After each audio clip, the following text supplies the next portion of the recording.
My name is Clara Hartwick. I'm 34 years old, the youngest daughter of a legacy-bound family rooted in Pennsylvania's Amish farmlands. While my siblings stayed behind to bask in the glow of tradition, I carved my life in the city, built my own name, my own money alone. They call me distant, cold, ungrateful. But the truth is, I've always been the outsider, praised only when silent, remembered only when needed. Still, nothing prepared me for the day my own mother stood up in front of 48 relatives and stripped me of dignity with one sentence. What they didn't know was that the land beneath their feet, the empire they thought they inherited, had my name on it. And once I told them, everything burned. The sun was brutal that afternoon.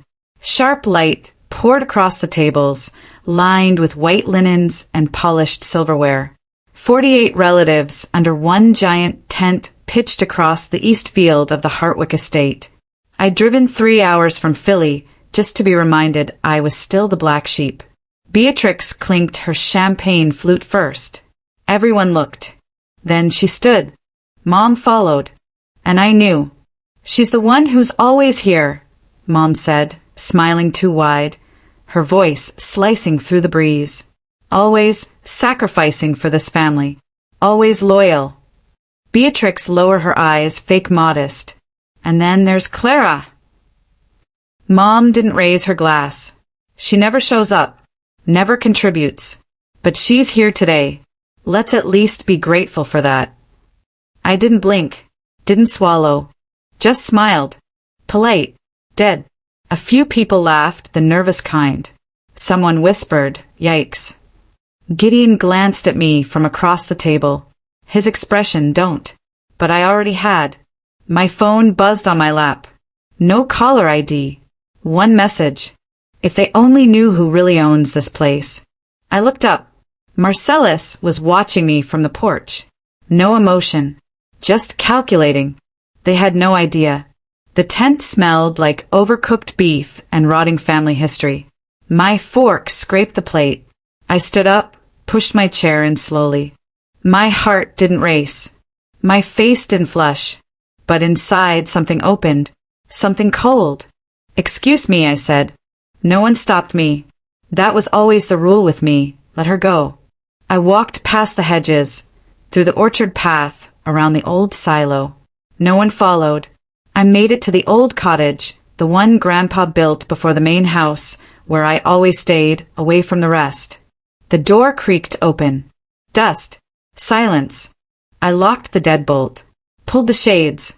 Laptop on. USB in. File.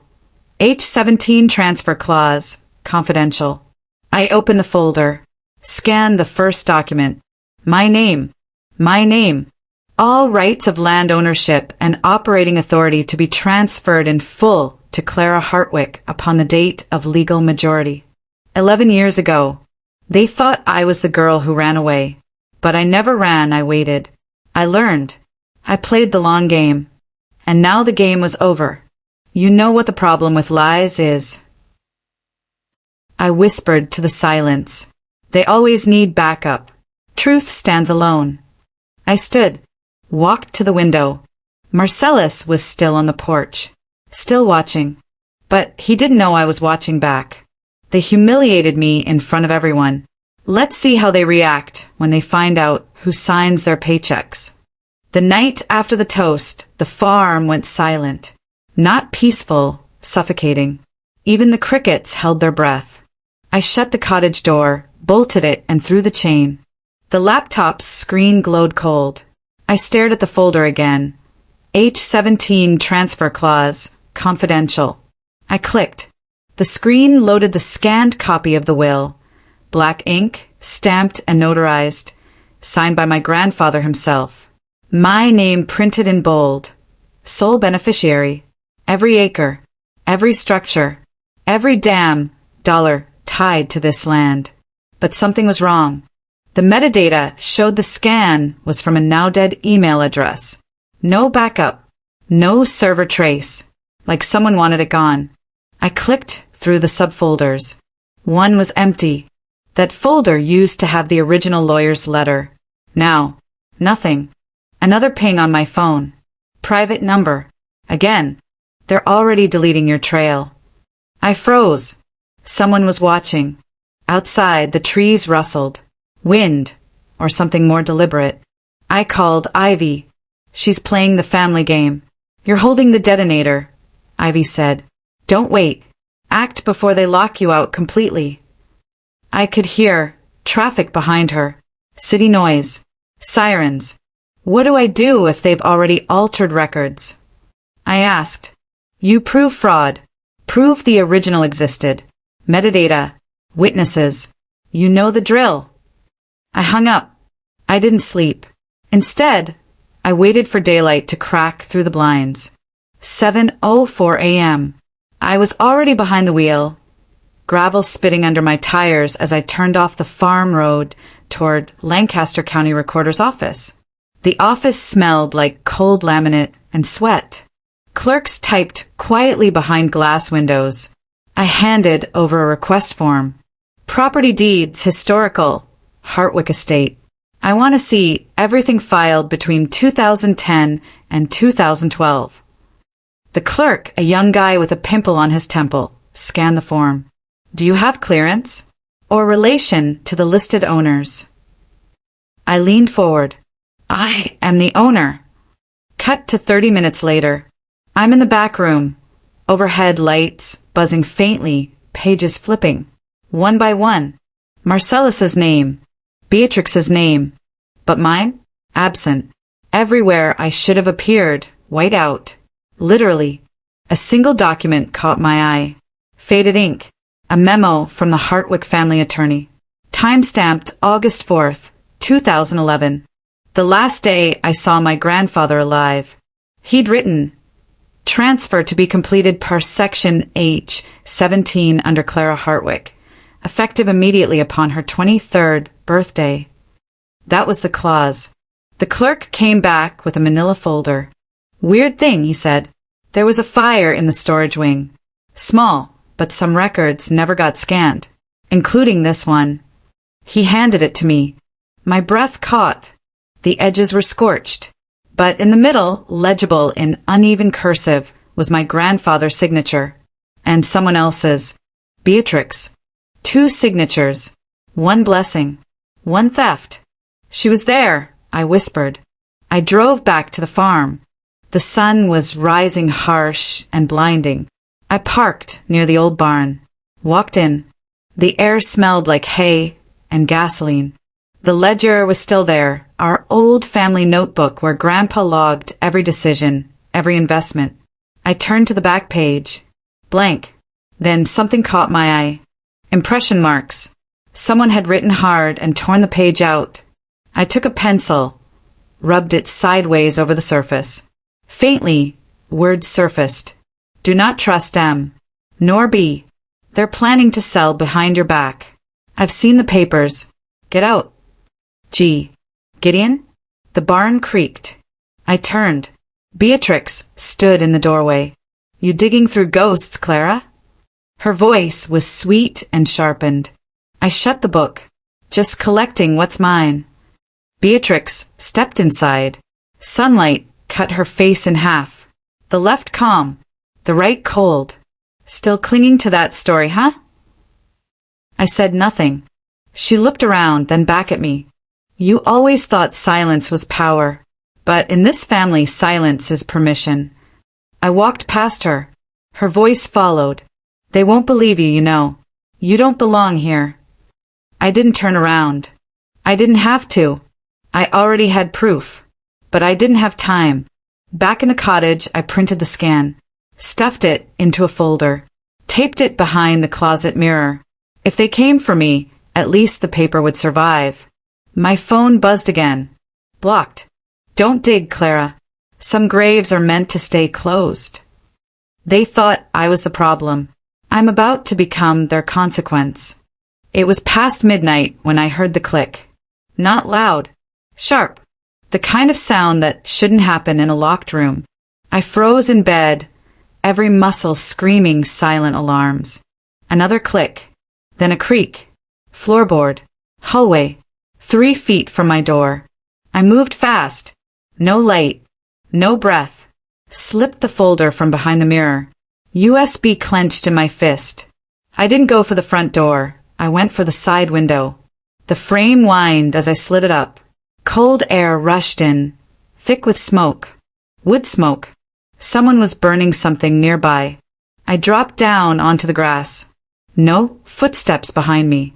But I knew someone had been inside. When people want to scare you, they don't scream. They stand just close enough to make sure you feel them breathing. I ran toward the silo, past the tractor shed, past the fence post I carved initials into when I was 12. A flashlight beam danced ahead. Someone was already inside. I ducked behind a broken plow, waited. Shadows moved inside the silo. Quick, angry. I counted seconds. Then I stepped forward. The steel door creaked open. My boots hit the concrete floor. It was slick, rained earlier maybe. Or someone had been here with more than words. I saw the edge of the folder first. Burned. The corners blackened, curling in like dying leaves. Pages ripped apart, shredded, soaking in a shallow puddle. Not gone, but close. They hadn't finished. I picked up the largest scrap, my name still visible. Then, metal clanged behind me. I turned fast. No one.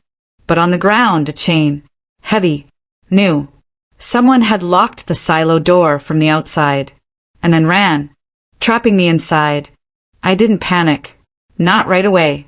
Adrenaline numbs logic. But minutes pass. Air thins. Reality hits. I slammed the door with my shoulder. Nothing. Phone. No signal inside. Steel walls. I stepped back. Then I saw it up top. A ventilation hatch half open. If I could reach it, climb up the support beams. I started up. One hand. One foot. Grip. Slide. Push. Halfway up, wood cracked under my boot. I paused. Listened. Someone outside. Their voice. Low. Laughing.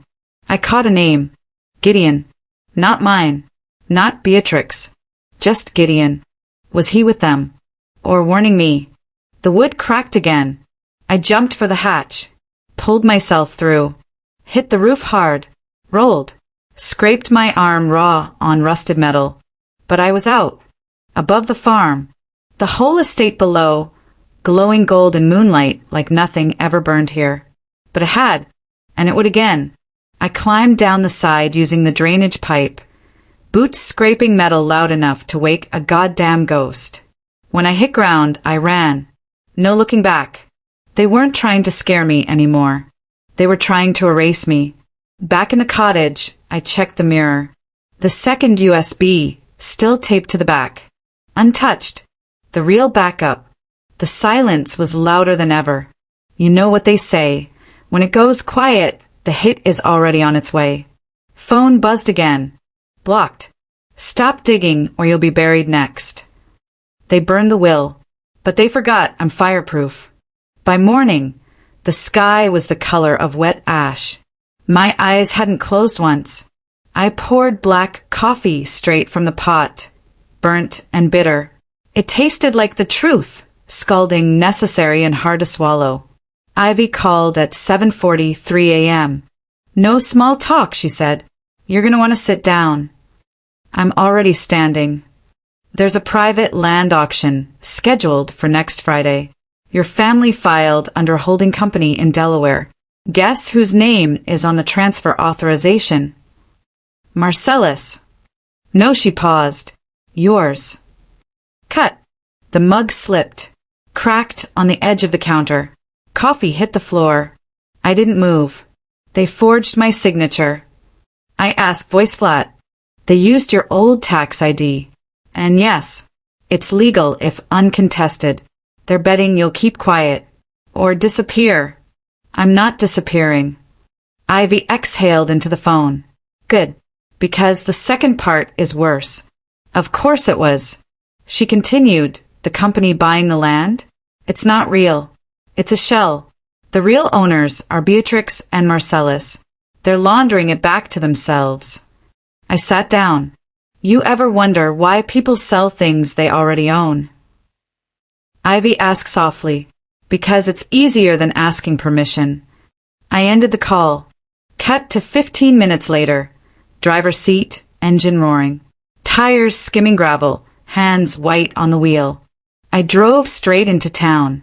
Lancaster County title and records sat squat and gray across from the sheriff's station. I walked in like I had every right to burn it to the ground. Receptionist blinked up at me. Can I help? Clara Hartwick. I need a copy of every land transfer filed in the last 90 days involving the Hartwick estate, and I want them printed. Now. Her smile froze. Cutscene, conference room, cold air, legal paper on the table. My name. Typed, dated, signed. 3 times. Different dates. Different formats. All fake. All signed C. Hartwick. But one line made my lungs lock up. Authorization code. CH117X. My old trust's internal code. The one only I, Grandpa, and our original estate attorney knew. Someone had hacked the file. Or worse, had access to the original trust archive. Beneath the fake signature, the name of the initiating notary, Ronan Chase. I blinked. Ronan? We hadn't spoken in years. He used to work in corporate land management before dropping off to consult privately. We'd done one internship together. That was it. I grabbed the file, shoved it into my bag, back to the car. I didn't drive back to the farm. I drove to the Ridgepoint Financial Complex. 10 floors of glass and secrets. Ronan's name still showed on the directory. Suite 804. Elevator up. Every ding, a punch to the chest. Hallway. Empty. Door locked. I knocked. Nothing. I knocked harder. Still nothing. Then I heard it, paper shredder running inside. I didn't wait. I stepped back, then slammed my shoulder into the door. Harder. A 3rd time. It cracked. It opened. Cut. Inside. Empty desk. Overturned chair, drawer half open. Papers on the floor. Shredder still humming. And a folder with the label. Hartwick, Shadow, Transfer Files. My hands shook as I opened it. Receipts. Drafts. Email printouts. All linking Ronan to a consulting fee from Hartwick Limited Holdings. $40,000. 1 week ago. The email chain ended with a line. Once the transaction clears, delete all digital correspondence. If Clara asks questions, tell her it's a glitch in the system. He sold me out. Another noise behind me. I turned. Someone stood at the doorway. Face masked. Dressed in black. He moved. I dodged left. He lunged, grabbed for the folder. I kicked out. Caught his knee. He fell back, hit the desk. But he wasn't alone. Footsteps thundered down the hallway. I ran. Out the door. Down the stairs. Fire exit. Out into the alley. Heart pounding. The folder still in my hand. I didn't look back. Back in the car. I locked the doors, started the engine. Ivy picked up on the first ring. I have proof, I said. What happened? Ronan's involved. There's a fake auction, and they're trying to bury everything. Clara, her voice tightened. We don't have time. You've got 72 hours until that deal clears. And if they file it, undoing it takes months. Maybe years. I'll stop it. How? I looked in the rearview mirror. A black SUV turned the corner behind me. Fast. No plates. I don't know yet, I said. But in that moment, I did. I have 72 hours. After that, the farm dies or I do. I didn't go home. I went underground. The kind of place where truth doesn't echo because it's designed not to. Ridgepoint's auxiliary building sat 3 blocks behind the glass tower. No sign. No logo. Just concrete and a keypad with numbers worn down by fingers that liked secrets. I parked 2 streets over. Killed the lights. Waited. The black SUV cruised past once. Slow. Missed me by a car length. People who hunt don't rush. They circle. I counted to 10, then moved. Gideon met me at the service entrance. He didn't look like family tonight. No smile, no jokes, just nerves wrapped in a jacket too thin for the cold. You shouldn't be here, he whispered. You said that about the will too, I said. And look how that turned out. He scanned the alley. Marcellus knows something's wrong. He pulled Beatrix out of the auction meeting this morning. Good, said. Means they're scared. Or preparing. Same thing. Inside, the building smelled like old paper and ozone. Security lights flickered on purpose. Distraction. Make you think the place is abandoned. It wasn't. Gideon swiped the access card I'd lifted from the attacker's wallet. The door clicked. We descended. Basement level. Then another. Then a hallway that didn't exist on any blueprint Ivy had pulled. No windows. No names. Just numbered doors. This is where they hide corrections, Gideon said, when history needs editing. Room 3B. Locked. I plugged in the drive. The lock buzzed. Opened. Inside, metal shelves. Banker's boxes. A humming server rack in the corner. And a desk with a single lamp. On the wall, framed documents. Wills. Not copies. Originals. My stomach dropped. I stepped closer. There it was. A second will. Dated 3 days after my grandfather's death. Same letterhead. Same formatting. Different outcome. My name gone. Beatrix and Marcellus split the estate. Clean. Efficient.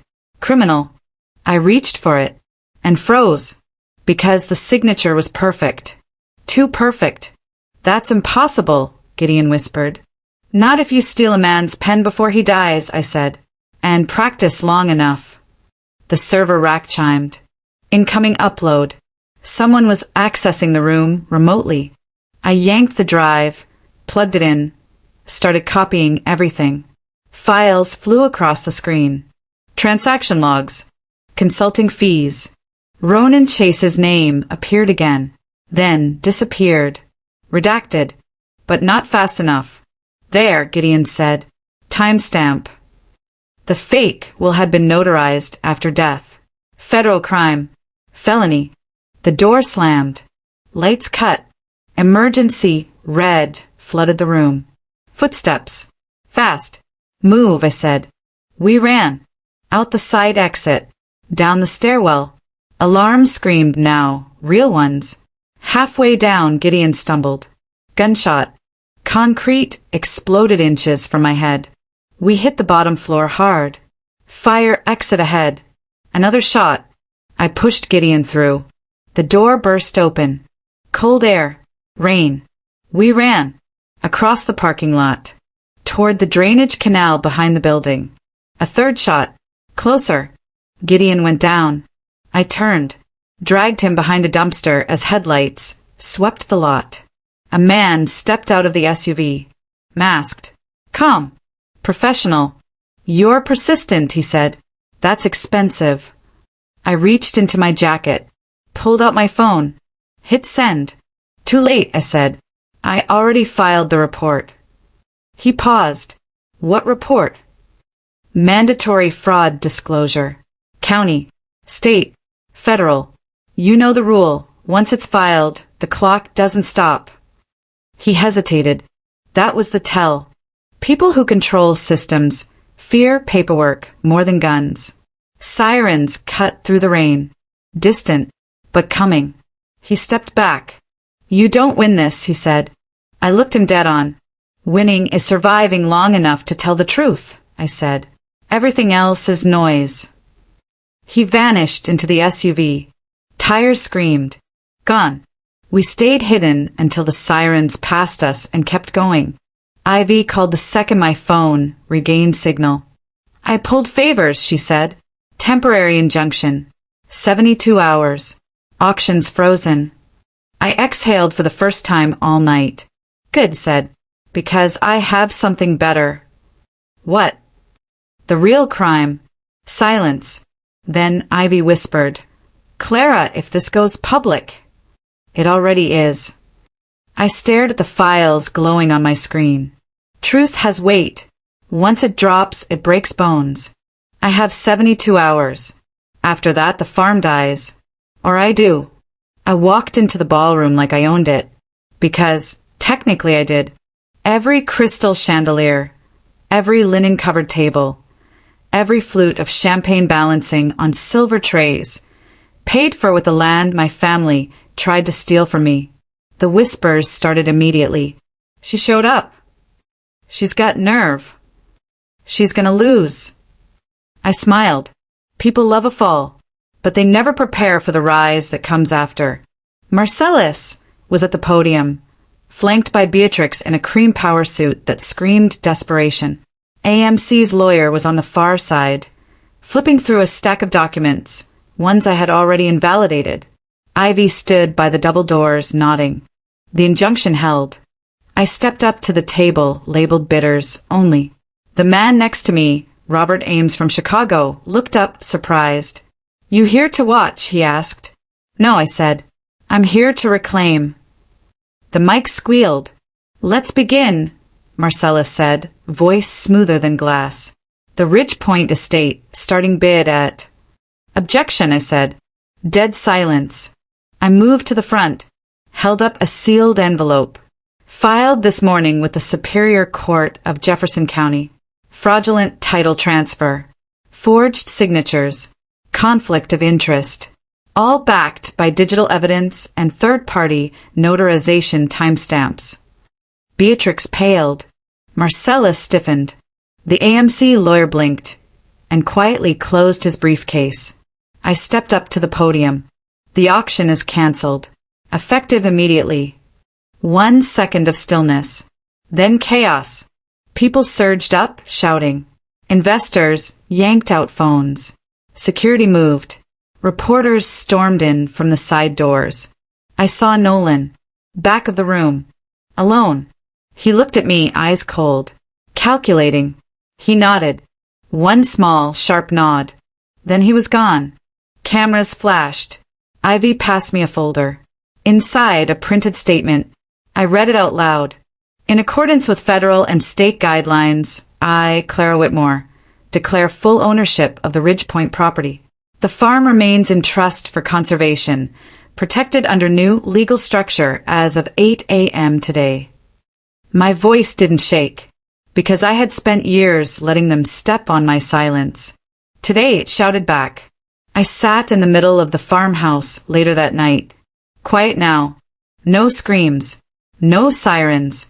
Just the creak of old wood and the soft hum of victory. Gideon was asleep on the couch, ankle-wrapped. Ivy sipped tea from a chipped mug. "You know," she said, "they'll come again. They always do. But now you've drawn blood." I nodded. "Power attracts parasites," I said. "But they forget sometimes the quiet ones have teeth." She smiled. On the mantel, I placed the original will. Framed, untouched. The firelight danced against the glass. A truth no longer buried. "I never wanted revenge," I said. Ivy tilted her head. "What did you want?" "Peace. Do you have it?" I didn't answer right away. Instead, I opened the side drawer, pulled out the last piece, the real twist, a sealed letter from my grandfather, dated 2 weeks before he died. Not addressed to Beatrix, or Marcellus, but me. "Clara, they think I don't see, but I do. I see what you carry. I see what you bury. You were never the loudest, but always the strongest. The land is yours, but so is the legacy. It's not just dirt. It's truth. And truth, when nurtured, grows roots even liars can't cut." I folded it back, closed my eyes, and for the first time in a decade, I breathed like I wasn't being watched. Morning came with birdsong, a simple thing, but powerful. Outside, the field shimmered with dew. Workers showed up early. Volunteers, too.